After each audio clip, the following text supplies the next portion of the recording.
at the very least, I feel like you got to look at the people who are successful. And that obviously is a very subjective approach, but like what you think is successful, what you're inspired by, like the people that you would like to be more like. And you got to look at the amount of effort and the kind of training and the kind of recovery practices that they do. And if you're not doing something at least on par, how can you expect those kinds of results? It seems ridiculous to me. So what I'm hearing is this is all about perception, all right? So just some bigger picture things. There's no such thing as overtraining. Now, I don't literally mean it, but there's no such thing as overtraining for you. There are professional athletes who train 1,000 hours a year. There was a research study done by a guy named Steven Seiler. He compiled all kinds of different athletes about how many hours a year they trained. And I'm going to grab my phone just to put this in perspective. All right. Swimmers were training 1,300 hours a year, Joe. So if you go 1,300 hours a year divided by 52 weeks a year, that's 25 hours a week of training, right? Rowers were 1,100 hours a year. Nordic skiers were 950 hours a year. Runners, at least the runners he studied, had the least amount of volume. It was 774 hours a year. If you divide that number by 52, that person is still training 14.8 hours a year, or a week. Sorry, not a year, a week. That's without a single week off, right? You're looking at 15 hours a week. So what does that break down to? You're looking at more than 2 hours a day, every single day. And these are athletes that are not doing this for a year. They're not doing it for 2 years. Presumably, they've done this for a decade straight. Yeah. Because you didn't just wake up at 30 and decide to start this. Like, you've been doing this. If you take a swimmer, you did this when you were 15. You did it when you were 20 to 25 in college or whatever, 18 to 23. And you did it 30 when you made the Olympics. Like, you're doing this 15 years straight, and you're not overtraining. So I want to be clear that the Mike Mentzer crowd, the people who train 2 to 3 days a week at most, you are absolutely 100% incapable of overtraining because you're not doing the right volume. And then that person will turn around and say, well, I train really hard. You really think you're running harder than Mo Farah runs? Yeah. A person that did a 5K in 13 minutes? Do you think you're really swimming or training harder than Michael Phelps? Do you really think you're playing basketball harder than LeBron James plays basketball or Kobe Bryant played basketball? Like, I get that you crushed it in your CrossFit class, but you can't even qualify for the CrossFit Open. You're not training that hard. I get you feel that. Yeah. I get you were in a pool of sweat, but your intensity and their intensity is different, right? Well, so to your point, make clear, like, nobody's saying you can't hurt yourself training 1 day a week. I mean, you can hurt yourself just standing up wrong, especially once you get to a certain age. But overtraining is a very specific thing. It's a very long-term chronic condition. And Michael Phelps had his year off that he had to take where conceivably he was overtrained, but that was after a decade of 1,300 hours a year. That is not you. So let's live off that premise that you are not overtraining on 2 to 3 days a week. Now, the next thing is your level of fitness is compared to who or compared to what? Right. For example, an average human, a 500-pound deadlift is monstrous. How many people do you know that deadlift 500 pounds? Like, as you watch this episode, the answer is not many. However, there are people in the world who deadlift over 1,000 pounds. Thor, Eddie Hall, like they did 1,200 pounds. Yeah. So you're less than 50% the capacity. If you have a 500-pound deadlift, you're probably the strongest person you know. But you have to understand you're less than 50% the capacity of a human being. Mm-hmm. Right? Like you're not that strong. So that's the other thing, understanding that you have a long way to go. I always laugh, Joe, because you used to run a CrossFit gym. Yeah. The people who thought that because they deadlifted 400 pounds, they were the strongest person in the universe. And I'm like, no, that's not, like, it's not that great. It's not that good. You look at a sport like I had in the UFC. I looked this up on ChatGPT the other day or the Google one or whatever, but there have been 3,500 roughly competitors in the history of the Ultimate Fighting Championship. And the person that loses their fight in the prelim, the public says that person sucks. Yeah. Percentage-wise, the fact that that person made it to the UFC, do you know what that person would do to you in a street fight? Do you know how much better that person is? Like the bench player in the NBA. Yep. Do you have any idea how much better they are than you at basketball?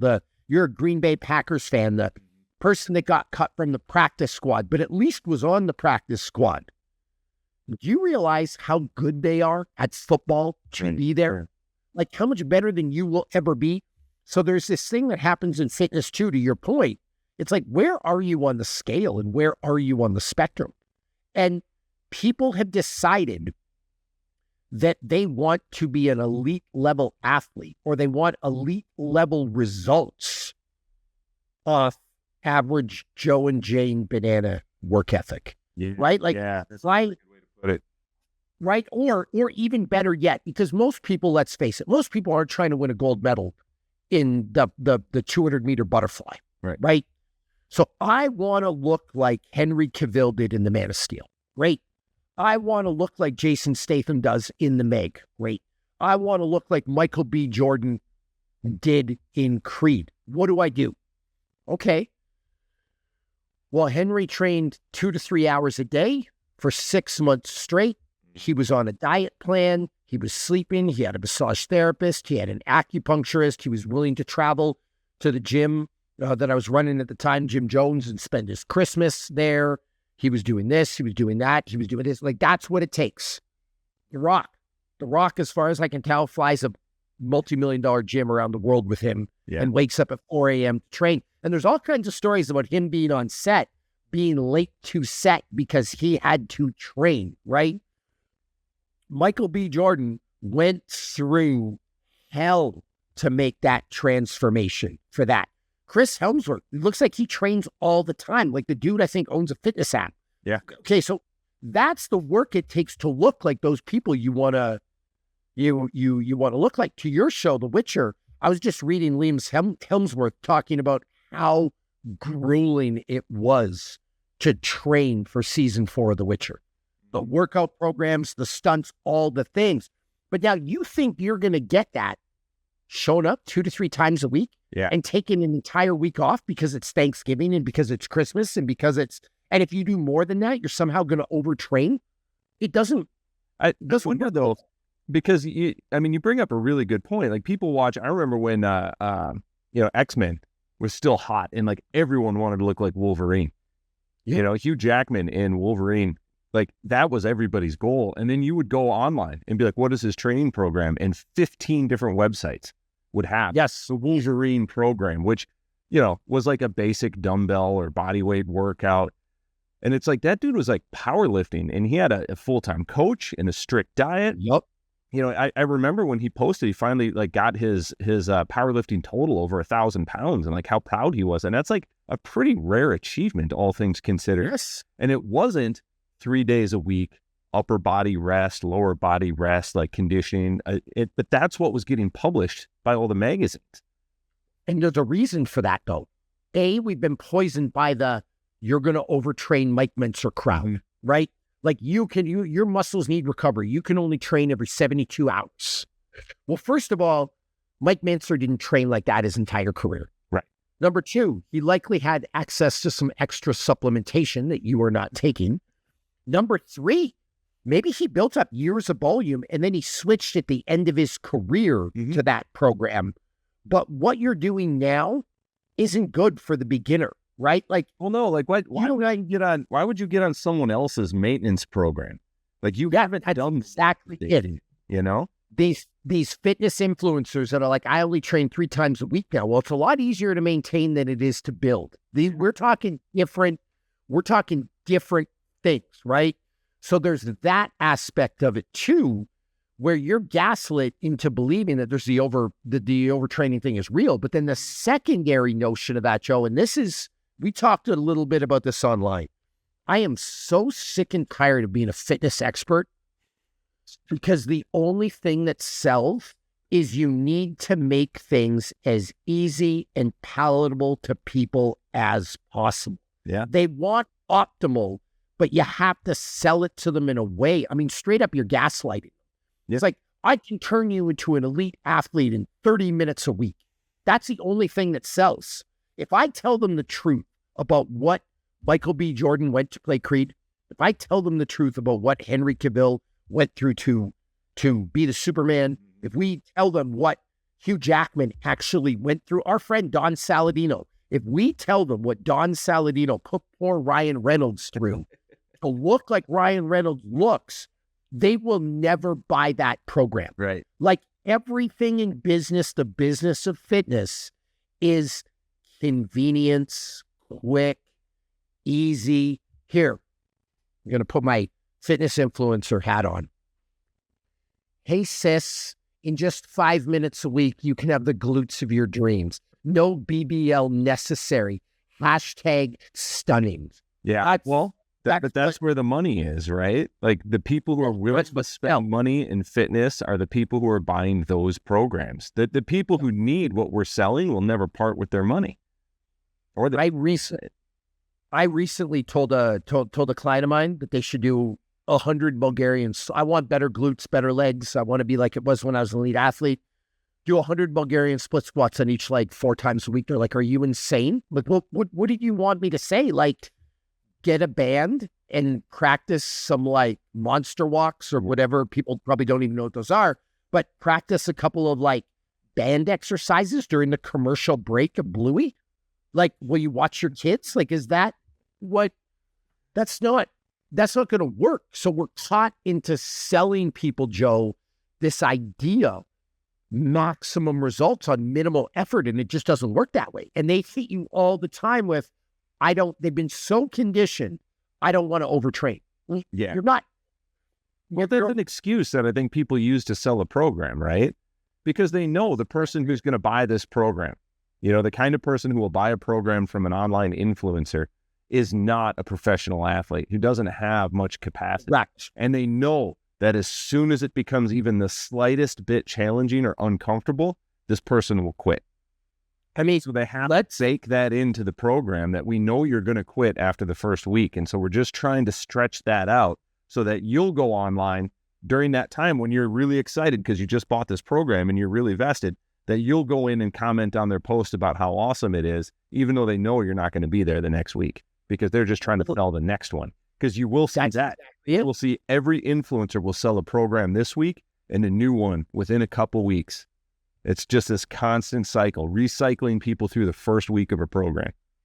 That's all it is. And people are going to quit. Like I look up workout percentages sometimes. So less than 10% of people in the world can do one single pull-up. Less than 1% of people in the world can bench 225. Like that's it, Joe. My 16-year-old kid can do that right now. Like less than 1% of people in the world. That's where we are as a society. But again, everybody wants the elite level program, and it's not going to work like that. Now, in a future episode of the podcast, we are going to talk about workout splits. We're not going to do it today because that's a whole nother topic. But even that at the base level, Joe, if you present to me a workout split and it's not 5 days a week or more, and that's arbitrary. Like I prefer 6 or 7, but like if it's not 5 days a week or more, I'm instantly looking at that workout split as invalid. Right. Like you're not, like even Lisa, right? She just set another world record for powerlifting. And powerlifters are notoriously famous for being lazy.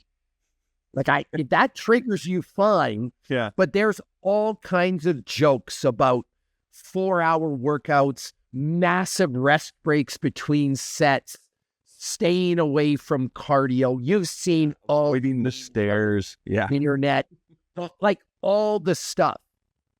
And her workout split is 6 days a week. Now, not her formal split, because that's what publicized, right? Like her main days are Monday, Wednesday, Friday. Those are the big days. People are like, oh, you're going to do a 3-day workout split. No. her Tuesday, Thursday, Saturday workouts that are supposed to be less intensity and less volume are kind of savage sometimes. And then the Sunday, it's like, it's not a rest day. She's going for a 60-minute walk. She's going for a hike. She's doing some swimming laps to help her shoulders. My point is, like, even in powerlifting that's supposed to be like the least amount of volume, like whatever that is, it's still like, dude, you're looking at 6-7 days a week.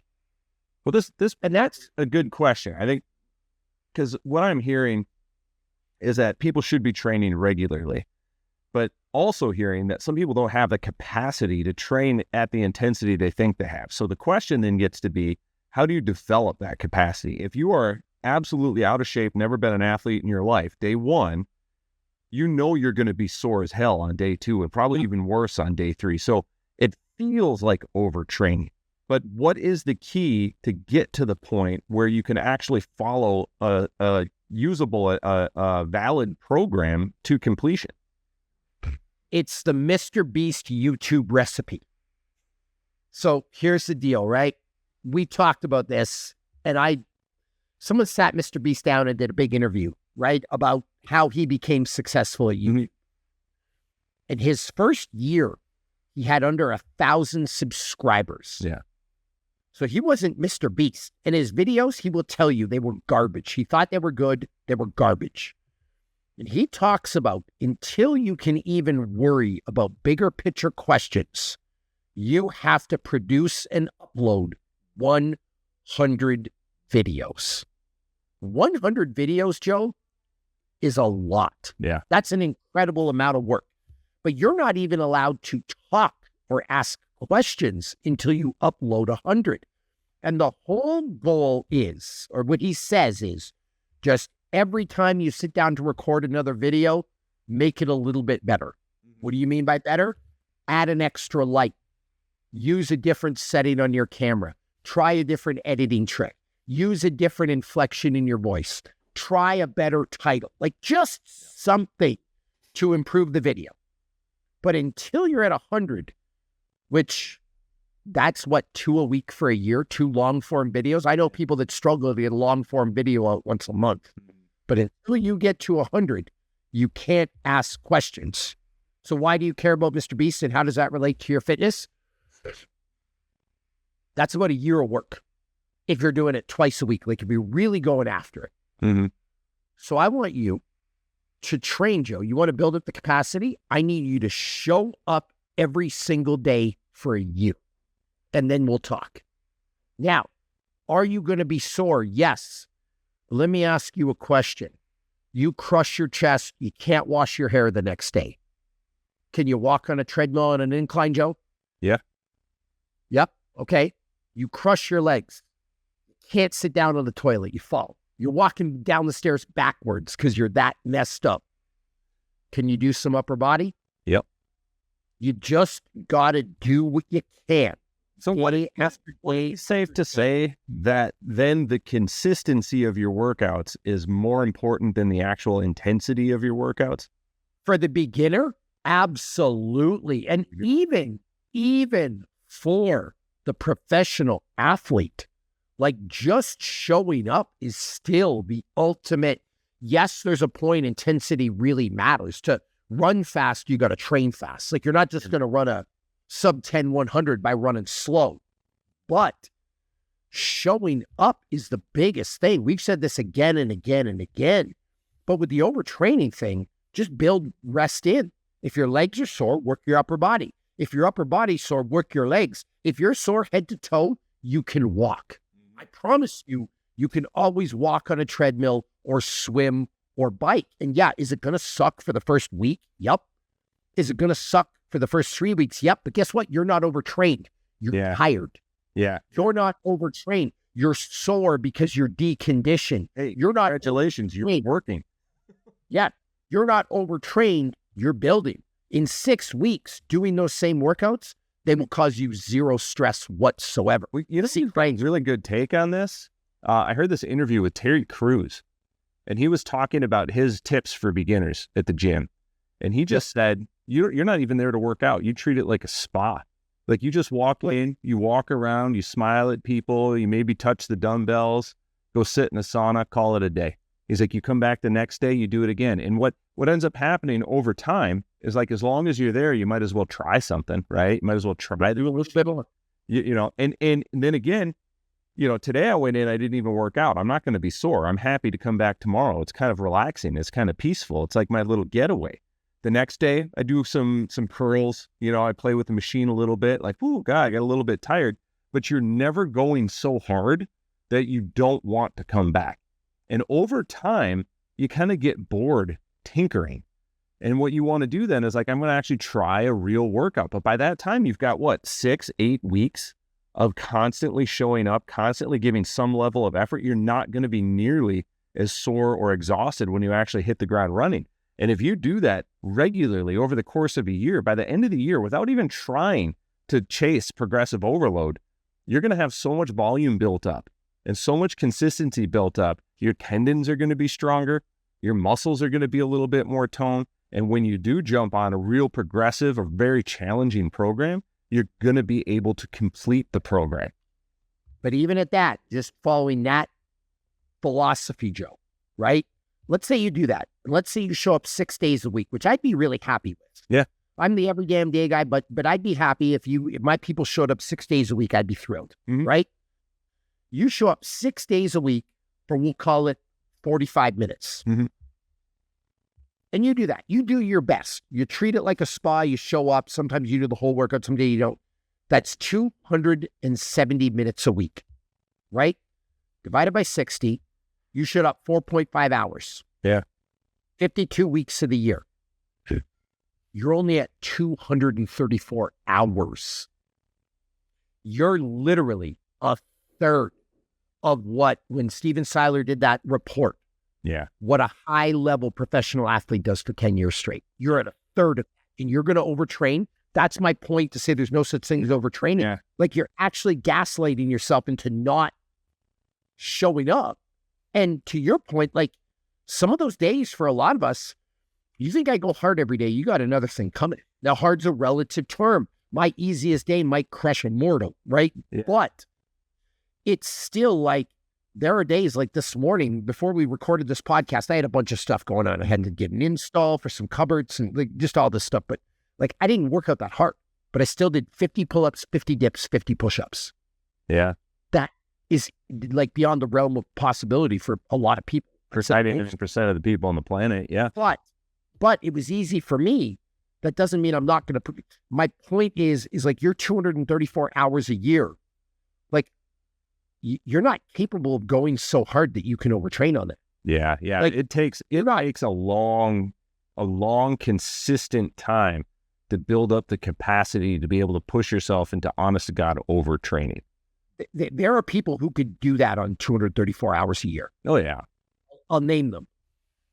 Matt Frazier, Annie Thor's daughter, Rich Froning. If you don't know who these people are, they're all elite level CrossFitters.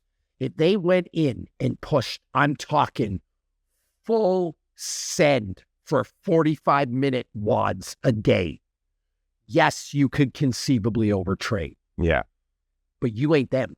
You will never be them. And they've had years of doing like hours and hours and hours and hours and hours and hours a week where they can harness that intensity. Like, you've almost got a natural, as a normal human, you've got a natural shut off. Your body won't let you overtrain. You can't, never mind, you can't push yourself mentally to that point.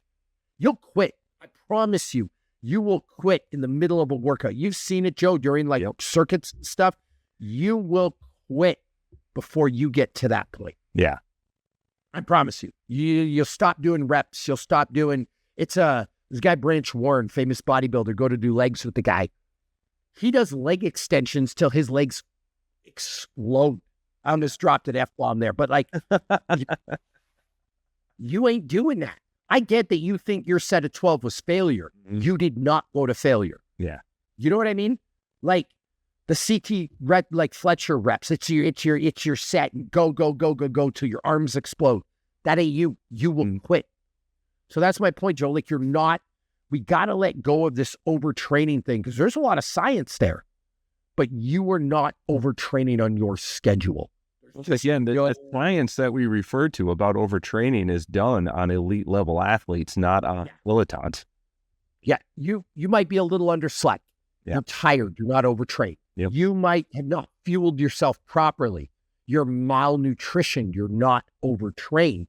You might have went harder than you're capable of, and you're a little sore. You're not overtrained. So stop the Mike Mincer nonsense. You got to build up the consistency. And Joe, how's that? Well, adopt Mr. Beast's thing. Yeah.